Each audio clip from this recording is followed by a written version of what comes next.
हाँ, यही सत्संग का प्रभाव है। सत्संग, सत अगर है सामने और उसकी बात सुनने को मिल रही तो उसका प्रभाव ही यही पड़ेगा कि आपके हृदय में जलन पैदा हो जाएगी, मैं कितना गलत हूं। क्योंकि अब आपको सत्य जैसे मन में आ रहा बहुत सुंदर है, पर दर्पण जब सामने आया तो लगा कि जितना हम सोचते हैं उतना सुंदर तो नहीं ना दर्पण से। तो सत्संग क्या है? ये ज्ञान दर्पण है। आपको जीव ही झका तो घबराहट हुई, अरे मेरे से ऐसी गलती कैसे हो गई, मैं कितनी गलतियां कर रहा हूं, मुझे इसका परिणाम भोगना पड़ेगा। अब भयभीत हुआ ना, होना चाहिए भयभीत। अब भय से निर्भय की हमारे अंदर वृत्ति मैं कैसे बचूं? तो भगवान कह रहे कि जो सभीत, सभीत माने भयभीत, जो सभीत आवा सर नहीं रखियो ताई प्राण की नहीं। हमारे भगवान के वचन है कि अगर भयभीत होकर कोई जीव कि मैंने तो बहुत गलतियां की, बहुत पाप की, अब भगवान के सिवा मुझे कोई नहीं बचा सकता और मेरी शरण में आ गया, तो भगवान कह रहे जैसे सब अपने प्राणों को दुलार करते ना, मैं ऐसे दुलार करूंगा उसका। कोटि विप्र बदला गए जाहू आए शरण तजो नहीं ताहू। अगर करोड़ ब्रह्म हत्याएं भी उससे हो गई और मेरी शरण में आ जाए तो मैं फिर उसे त्यागता नहीं हूं। तो हमें लगता है कि डरना तो चाहिए, इस डर से मन जो है गलत कामों की तरफ जाएगा नहीं और भगवान की शरणागति हो जाएगी। क्योंकि भगवान ही एक ऐसे हैं जो बुरे आचरण वाले को भी गले लगाते हैं, दूसरा इस सृष्टि में कोई नहीं। जिसके साथ आप उसके अनुकूल व्यवहार करोगे तो दोस्त बनेगा, चाहे वो कोई भी स्त्री हो, पुरुष हो, बच्चा हो, बूढ़ा हो। और आपसे प्रतिकूल व्यवहार बने फिर गले लगाए, ऐसा तो मुझे नहीं लगता सृष्टि में कोई हो। फिर एक ही उपाय है कि भगवान और भगवान के जन ही एक ऐसे हैं जो गिरे हुए को हृदय से लगा के और उठाकर आगे बढ़ाते। नहीं, संसार का स्वरूप बहुत विचित्र है। यहाँ तुमसे काम बन रहा है, स्वार्थ की पूर्ति हो रही तो हाथ मिलाएगा। तो हमारे एक मित्र हैं प्रभु, जो केवल हमको स्वीकार करते हैं, हमारे अवगुणों को नहीं देखते। प्रभु का स्वभाव है जन अवगुण प्रभु मान न काऊ, दीन बंधु अति मृदुल स्वभाव। हमारे भगवान का बहुत करुणामय स्वभाव है, बहुत करुणामय।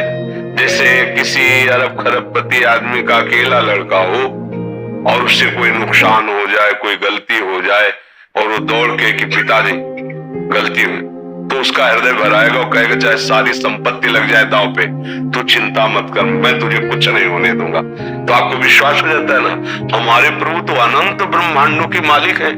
अच्छा, पिता क्या है कि कानून के आगे उसको भी झुकना पड़ेगा, लेकिन जिन्होंने कानून निर्माण किया वो हमारे प्रभु है।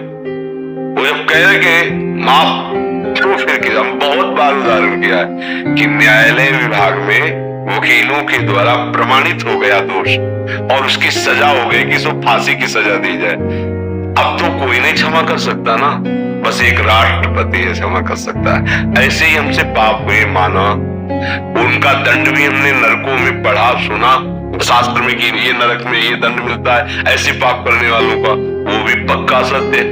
पर एक उपाय है, भगवान गरज करके कहते हैं सर्वधर्मान परित्यज्य मामेकम शरणं व्रज अहम त्वां सर्व पापेभ्यो मोक्षयिष्यामि मा शुचा। एक राष्ट्रपति फांसी की सजा माफ कर सकता है, तो अनंत ब्रह्मांडों के स्वामी प्रभु कह रहे हैं मैं तुझे सर्व पापों से मुक्त करूं। तो डरना तो हम ये नहीं कह रहे कि ना डरो, नहीं डरोगे तो मन फिर उन्हीं पापों में करेगा कि बाद में भगवान से क्षमा मांग लेंगे, ऐसा सिद्धांत नहीं है। सिद्धांत है कि जब तक हमने जाना नहीं था, जानते हुए भी ना जानना ही है। जब सत्संग सुना, संतों का संग मिला, अब समझ आई, तो अब एक हमें सूत्र डालना पड़ेगा हृदय में कि आज तक जो किया वो अब आगे नहीं करूंगा। अगर कहीं विवश होकर फिसल के होता है, वो भगवान अंदर बैठे वो संभाल लेंगे, उसका कोई आपको दंड भोगना नहीं पड़ेगा। भगवान हृदय में बैठे हुए सारे, लेकिन जानबूझ के नहीं, वो अंतर्यामी, उसको किसी सलाह की जरूरत नहीं, वो अंदर ही देख रहा है। तो हमें लगता है कि हमारे कल्याण मार्ग में ये बात तो जरूरी कि आपको डर होना चाहिए। शास्त्र का डर, समाज का डर, कानून का डर, भगवान का डर ये आपको अच्छे मार्ग में चलाएगा। तो ये जो भय है ना, ये हमारे मन को अच्छे रास्ते पे चलाते हैं। तो ये भय तो रखना चाहिए, पर इतना भी भयभीत ना हो जाए कि हम भगवान का भरोसा ही न रख पावे कि हम तो इतने नीचे कि भगवान ऐसा नहीं है। भगवान इतने कृपालु हैं कि वो कैसा भी कोई हो, अभिचेत सुदुराचारो भजते माम अनन्य भाग। सुदुराचारो को मतलब होता सांगो पांग पाप करने वाला, कोई अंग नहीं छोड़ा पाप के, सब कर डाले। वो भी यदि मेरी शरण में आ जाता है तो साधु समंतव्य, मैं उसे आदेश करता हूं कि साधु मानो, अब करूं सत्य दे साधु, मैं उसे महात्मा बनाऊंगा। तो मालिक है वो तो मुझे लगता है कि इस बात में हम डरे ना कि अब मेरा उद्धार नहीं हो सकता।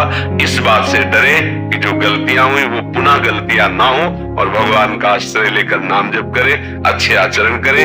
जो गलतियां शरीर से हुई है अब उनका हम सुधार करें, उनको हम सावधानी पूर्वक रोकने, और अगर नहीं रुक पाते, पूर्वाभ्यास फिसल जाते, फिर खड़े हो, फिर चलो, नहीं करो, फिर फिसल जाते हो, फिर खड़े हो। एक दिन तो आप अपनी इतनी मजबूती से निश्चय के द्वारा इन वृत्तियों को रोक लेंगे, पक्का रोक लेंगे, घबराने की जरूरत नहीं। अब जैसे कह दे कि आज से होना ही नहीं चाहिए, तो अनुभव नहीं इसलिए भले को तुम बोल दो, नहीं ऐसा नहीं है। ब्रेक भी मारो तो हाथ ब्रेक लगने पर वो पहिया फिसल जाता है ना, ऐसी पूर्वाभ्यास है।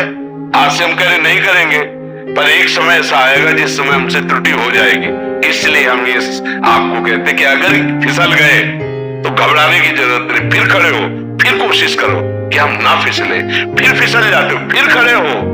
ये हारने वाला मार्ग नहीं, जीत आप पक्का जाओगे, क्योंकि संत वचन और भगवान की कृपा ये साथ है, ये मान लो, हारोगे नहीं। अब पर इतना मतवाला होके ऐसे आचरण न करे जो बाद में क्षमा मांग लेंगे, फिर तो निकलना मुश्किल हो जाएगा।